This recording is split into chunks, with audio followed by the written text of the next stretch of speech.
I want to get into a little more of the weeds now of like how to actually start a personal training business, because obviously you went right out of college into doing that. So what are some of the steps to take just getting started? And like where should you go? What should you start a website? Who should you connect with? Like what's that kind of process like? So let's say someone is just brand new, they go to the gym, they like being in the scene, they like seeing, they like what they see, whether you're post-college, whether you're, not in college, these are the steps that I would recommend. If they have had no practical experience, they just try shadowing and interning somebody for a little bit, right? Just so you know this is what you want. Because there's this weird thing where I've seen so many professionals come into the industry, especially going into Equinox, because they like the vibe and they assume it's an easy job. It's a great job, but it's not easy. And then the moment they come train, it's like, oh, I'm so busy. I'm always doing stuff, blah, blah, blah. It's like, yeah, that's what you signed up for. Do you think you were just coming around to, sit on the rollers and just talk to people all day? Like, no, this is a commission-based job. You got to go make your money, right? Watch to see if you actually want this first, because though I will admit that I think the fitness space for personal training is amazing and it's a great basis to be in, it's not easy, not one bit. It is hard and it is challenging. So intern, see if you like it, see if you can actually do it, whether it's one-on-one, small group, or group fitness, whatever you think, right? Shadow somebody, intern, just find a way to gain some experience just being in the space that hopefully doesn't require you to spend money, because most people that just do internships won't ask for you to spend money. They want more bodies on scene. Perfect. Come watch and help. Let's say you've done the internship or something of that nature, or watch somebody and you love it. Dope. You got to decide, do I want to work for myself, work for a moderate sized gym, or work for a corporate gym? If you're asking for my recommendation, if they have time, I would say go into a corporate gym setting. Why? Because you have more opportunities to fail and not make it mess up your business. And what I mean by that, typically corporate gyms have their own sales cycle, and their representatives will actively get people in.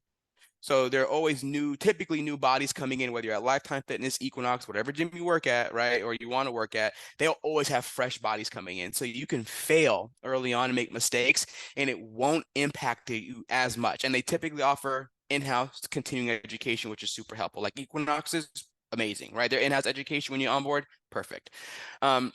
So let's say you get in that corporate side. Try to get into a corporate gym if you can. Now, if you don't have time, you have to go to a moderate sized gym or a small sized gym.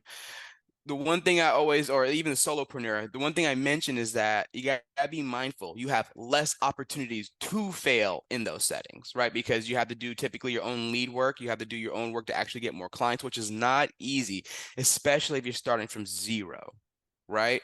If it is, and it is what it is for some people. If you're starting from scratch zero and very little experience, it's harder for you to have more attempts to try something and fail, because you do have to refine yourself over and over. Like no one really comes out a perfect personal trainer unless you did it all through college, right? So let's say they want to go either way. Now they're whether they want to go corporate, moderate size, small size, make your choice and start to get your reps in. You have to be committed to the development process, because you are not going to be perfect right away. And the best part is you don't have to be in our industry. I've met more people that trained with client or that trained with personal trainers that were super novice, not because they were the smartest. It's because they were likable, right? People think about that. Trust me, most people's transactions outside of results are also driven on initial likability and connection, Mm-hmm. right? So if you can get that to happen, you start to drive people in towards you. So figure out how to create some great relationships when you get started. Maximize it, whether you're at the corporate setting, small setting, individual, make your choice. Now that you made your choice, do not worry about getting the hardest personal training certification. Don't worry about that. People say, oh, I need to get NASM, I need to get NSCA. Those are great organizations. That certificate means absolutely nothing, right? Mm-hmm. Until you actually provide a service, right? Even if you provide a service, like your clients don't care if you're NASM certified. They don't. Mm-hmm. They really don't, right? The best trainers I've ever worked with and I had the pleasure of working beside had the simplest certifications. I took NCSF, which is one of the easiest to pass, has the lowest grades, and it's just generally an easy test. Passed it with flying colors, got started, right? Don't worry about having these big degrees and accolades and certifications, because that just slows down the process. And those don't mean you're a good personal trainer, because this is a Mm-hmm. service-based job about relationships. I would rather you get the easiest cert than learn over time than trying to do all your early learning up front and then having just crappy relationship skills, right? Like Mhm. that's just my personal preference. Some people disagree. So once you get in, once you make a decision, whether it's corporate, mid-size, individual solopreneur, you get your initial certification, work within your community. Stop trying to win over, like, example, some people want to go online, which I think is great. What they'll make a mistake of being a solopreneur and being online is that they're trying to win random people on the internet. Don't do that. Win your Yeah. local community and then leverage the internet with them, Hmm. right? Like you don't need to, if you live in Florida, you don't need to try and get a client from Alaska. No, that doesn't really make a difference, right? But what you want to do is figure out who in your local community in Florida, in your city, in your town would really appreciate your services. You start Hmm. with them and you give them a good service, trust me, they will tell their friends because I have yet to meet a client who loved their personal trainer and didn't brag about them. Oh, I love my personal trainer, right? That they do, right? Yeah. Referral game Yeah. is big. And then win the internet like that, right? Hmm. And if you are in person and you're not going to the internet yet, which I think everybody should do the internet in some way, shape, or form. Now, if you're actually trying to if you're focused more on the in-person stuff, uh, you really have to be good at managing few clients before you can manage many. And what Mm. I mean is that we try so hard early on to get as many clients as possible when you're going from 0 to 5, which I understand, right? Because if your pockets are empty, you're trying to make something happen. I get that. But what ends up happening is that you try to get that first client and then you're like, I got him. I got him or her. It's awesome. They then try to scale up to 2 to 5, but their operation skills are terrible. They don't manage their calendar very well. They don't manage their personal training programs very well. They don't do the small management things that have a good, like, little business. And they can't manage 5, but they want to have 20 clients. It's like, fam, you're not going to run a good business like that, right? And Hmm. this is where the initial likability and relationship building takes place. But then over time, you have to develop the business muscle, set up a good system. And it doesn't have to be anything crazy. It could be very basic. Like if you work at a corporate company, they do offer a calendar, they offer email, stuff like that. They typically give you templates for emails and follow-ups. But if you are at the moderate sized gyms and individual gyms, you have to set up these systems for yourself and make them work. And they're not expensive. They take more effort than anything, right? Get a system where you can actually manage 1 to 5 clients and make sure you manage them well. Once you do that, then scale to 10 clients, then scale to 15. But like some people, I see so many coaches start off hot. They're Mm. killing it. But once they get to 7 clients, it just crashes because they're not managing their business well. Mm. So, I think then the last thing people should worry about as they're getting started, after you get your initial base business, maybe 5 clients online or in person, then you should start to focus more on education. Hmm. That's my opinion. Some people disagree, but I think people need to get the base down first because your first base of clients, they really don't care how smart you are. I promise you. It sounds so funny to say, people don't understand it, but really, really don't care. They're gonna trust the fact that they're assuming you are smart enough, and they will actually want to know, like, can they have a relationship with you? And if you can develop that early relationship, be likable, your base people will stick with you, and then you can learn stuff, and then they can see you develop over time, which they love. And then you start charging them more when you start to actually get paid more. But I would say get your base business down, develop good relationships, run that initial base as well as possible, then start to go heavily on education when you have some extra money in your pocket and you can meet your basic bills. Right, right. Yeah. Wow. So many good pieces of advice there. I love it. And like I've heard some people say like if you are starting a personal training business or any type of service business, sometimes the best thing to do is to get like a beta client, like even your mom or somebody to work with, get them results, and then you can also use that like testimonial from that person to get your next client. Of course, that could be a confidence builder. That goes back to either interning somewhere where you're probably just hanging out, or just offering free training to your friends, right? Like my first client was one of my teammates in college. He was a junior. I was about to graduate. And I'm like, hey man, I need some practice. Like, can I train you? And yeah, I trained him 3 times a week for almost Mhm. like 3 or 4 months. Got me a lot of early experience that transitioned super well into my internship, which transitioned super well to me then getting into Equinox, right? Yeah. So yeah, no, get some practice in. It could be your parents, it could be your friends and family, but you really need to make sure you get to the point where you actually charge for your service, right? The first few, practice, learn, get them happy, get them excited. And I've always told this is my little secret. Whenever I comp people sessions, especially in Equinox, I always tell people you paid full price. Don't ever let them know I gave it to you for free, because then your expectation is that it's free. And it just kind of, it helped me out a little Yeah. bit. So Yeah. when I was in Equinox, I would always, like, early on, right? Because I wanted to get, meet more people and have people like me, like the membership advisors and front desk. I would offer them free training sessions during prime time. And what I mean prime time is those Mhm. 2 blocks a day where so many people are coming, right? Yeah. I trained them in front of everybody, so it had the illusion that I was busy because I'm training during prime time too. And then, Mhm. inevitably they go ask, oh, do you train with women now? Are you paying him? How many sessions did you get? That illusion was super helpful for me, because then it Yeah. gave that image of me being busy, which then, attracted other members in the gym who'd want to train with me.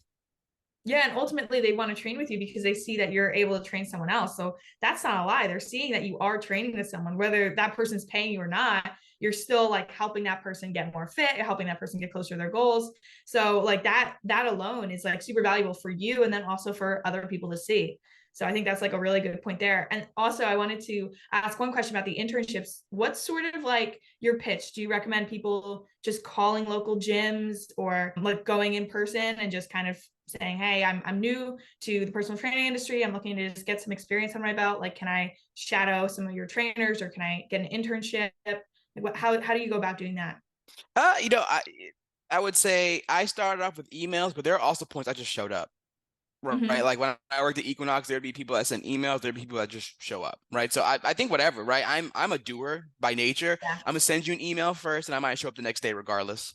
Right. Yeah. So just start Yeah. doing something, ask and reach out, right? Because it's surprising how many people think that like they're gonna say no. I trust me, like yes, there are sometimes that people are busy, but in a lot of cases that I've seen, if you reach out to people and ask like, hey, can I intern under you? Can you mentor me? Like I'm willing to work and do whatever hustle stuff for you. Like in most cases, Yeah. people will be like, all right, cool. Well, when do you want to start? Let's meet, right? Like so go to your local gym, talk to a trainer, right? Like reach out to them on IG, not IG actually. I say email because sometimes some people don't answer IG messages, especially like if they think it's spam. Yeah. But email, right? Email, Yeah. whatever, show up, leave a message, just reach out because some of these people that people admire so much, whether it's in the not online, whether it's online or in person, the people that you typically admire are willing to help. Yeah. Yeah. I love what you said also about like online versus in person. I think Alex Ramosi said something about that also, because like if you just automatically go online, like, yeah, your audience might be like, millions of people, but you're also competing with millions of people now. Whereas Oh in your my local gosh, right. community, competition is a lot less intense. No, that's so much gold. Yes. So if okay, here's my strategy. If you're telling me like, hey, I want to become a personal trainer, how do I run my own business? All right, start in person first because you can charge more per hour in person live, right? Like no matter, I don't unless you're just super famous, you're not gonna charge a shit ton. Um, of money for an online service. In most cases, you really just can't, right? Unless it's like a big mentorship. But like if you're an individual trainer, you should use your online money as your secondary funds. In my opinion, some people as a primary, I get it, but I'm just giving my strategy, right? Get at least 5 people in person who pay the baseline of your bills so you can have that foundation, have your bills paid, assuming all those clients train 2 or 3 times per week. So you have some good recurring revenue month after month, they're committed. Get that first 5 and then go online. But don't try to win some random person, like the hundreds of millions of people on there. Use your online tools to meet people in the community. How I would do it. If I had a client that loved me and I'd be like, hey, do you have any friends that would be interested? I'll give you an incentive if you refer me to somebody. Oh, I have a friend, they would, but they live here. All right, cool. I have training programs.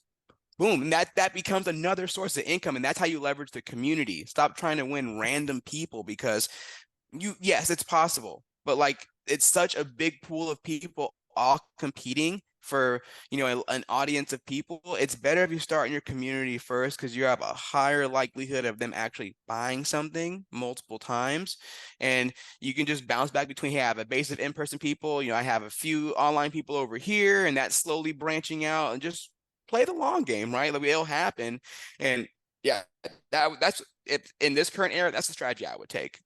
Yeah. No, I think that, I mean, that was so comprehensive and like in terms of everything you need to get started, the skill sets, what mindset you need to have going into it, and then the actual applicable like steps to get started. So thank you so much for that. Is there any final words of wisdom or any other nuggets that you have that you think would be helpful to someone just getting started? I would say people getting started as personal trainers and coaches, I'm going to reiterate this. You don't have to be that smart to get started. You don't. That's the biggest misconception ever. And some of the smartest people I've met were awful at selling services, especially to general population individuals for personal training. Am I saying you should not be smart? No, I'm a very smart guy. But there's something to be said about service-based industries where if you actually leverage your relationships and your social skills first, you can get smart along the way. I've met more personal trainers that griped and groaned. Like, here's an example. When I used to do more mentoring, like midway or right towards the end of my Equinox career, I'd be in the office with trainers who just have great certifications, kinesiology degree. They're total nerds, right? And they'd be in the office griping and groaning about a brand new person who just transferred in, or just as a job changer, used to work maybe as a restaurant, maybe used to work at another service job. They're like, oh my God, how are they building their business so fast? They must be like more likable. You know, they're playing favoritism. It's like they probably are a lot more likable than you are. Look at their social skills, right? They're the trainer I'm with. We try to dogging their personal trainers. So like, oh, that's not good programming. That form isn't great. Blah blah blah. That's so stupid. I think that's so Yeah. dumb. It's like you got to take something from the person who just came in, who has no experience but great social skills in building a business, compared to the person who's crazy smart and can't even sell 2 training sessions.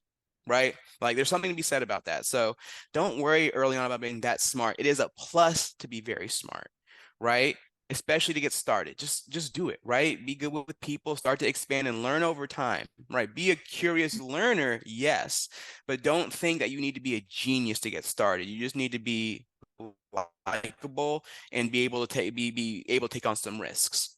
And then Yeah. any advice to the people that are thinking of transitioning after personal training, while you're in that space, the one mistake that I always think of is that I did not leverage the connections with inside Equinox in my personal training days earlier. I wish I would have, but I wasn't thinking about it, right? So if you're in the Mhm. personal training space, create those great relationships, because if you don't plan on there being long term, trust me, if you're in the right place, the right time, you will meet somebody that will pull you out of that and put you in a new space, which I think is the golden part about personal training. This is why you see so many personal trainers. I know personal trainers are now litigation lawyers, right? Like it's Wow. so crazy to see what happens from that base of people, from the opportunities you get if you present it well, because these people that are you're servicing and giving sessions to or coaching, in most cases they're willing to pull you out of that place because they see something in you to take it to a bigger setting, right? So whether it's the Alex Hormozis or even individuals like me, like there, people will pull you out if you offer a great service, and you will have your chance to do the next level of things in your life. Now, could you stay in personal training forever? Totally. I think you should. I think it's great, right? I it's dope. So, leverage the relationships you have, right? Yeah. And I think the last nugget I will have is, some people will disagree with this. Entrepreneurship is something that I think gets glorified in a sense of like how, and like everybody should do it. I don't agree with that. Entrepreneurship is very hard. It is very hard, right? You're not jumping into something easy. This is not a world for the weak-willed. Okay. So what I would recommend, maybe if you're new out there, if you can go into a more structured setting to learn, start there. That's great. There's nothing wrong with that, right? You have the rest of your life to be an entrepreneur, right? And then gain the skills and then jump out because you have a better structure, right? Yeah. But if you go right into it, hey, like get ready to go, do it. It's gonna be hard, and that's okay. You have to accept that, right? And doing that, you're willing to, this is where a lot of my vision goes towards when I go to talk about building my company. I don't do this for happiness, I do it for impact, right? I am willing to give up some comfort and happiness in my life to build something impactful to the community. That's the same thing with being an entrepreneur, right? You are willing to give up, your happiness, because entrepreneurship is not easy, and it's not a journey of constant joy. Most of it's frustrations, but the small parts of joy you do get make up for everything you had to do. And that's where like I had to keep my mind right during this as well. Early stage founder, tech scene, like it's not easy, right? Any entrepreneurial endeavor, you're trying to have impact, whether you're a solopreneur or a larger group setting. Like just don't worry about happiness, right? Because that's a fleeting thing. But if you have an impact, that will power you through the hard times that you will have to go go through. You are going to walk through a desert. You are going to be by yourself sometimes. You're going to be stressed out and have anxiety. And all I can say is welcome to the club, right? You're with us, and then you can get through this. And, just keep your North Star right ahead of you, walk the straight and narrow path, and just keep going. You'll get to the other side. Yeah, that's awesome. And it's so true. Like entrepreneurship is absolutely romanticized, especially online, especially in my generation. And it's like made to seem like this just like I don't even know. It's just like it's definitely presented as a lot easier and presented as something that everyone should do. And like quite frankly, everyone shouldn't do it. So there's so many different ways to be successful. But if you do want to be an entrepreneur, it's exactly what you said. Like that's like what it actually takes from somebody that's actually doing it. So that's really valuable. And then yeah, no, just like having that perspective long term of like a why and having a reason behind what you're doing, I think is really valuable to get through like what you said, like those deserts, to be able to have something that you're looking towards at the end of the road. So thank you so much for sharing that. That was phenomenal. I know everyone else probably learned a ton. I know I did. I'm super excited just to be able to share this story and all the nuggets that you provided. Like it's going to be awesome. So thank you just for taking the time. I really appreciate it. No, of course, and I appreciate you letting me share. And I hope this is just, a testimony from someone who's been there, done that. If you feel like you're gonna go, like if you feel like, you don't see enough examples of people that aren't celebrities romanticizing it or just like real people, like just know I'm a real person who started off with very humble beginnings. And if you're there too, you can get to the other side. You just gotta, remain committed to your endeavor and your vision of the future. Yeah. Awesome. Thank you so much.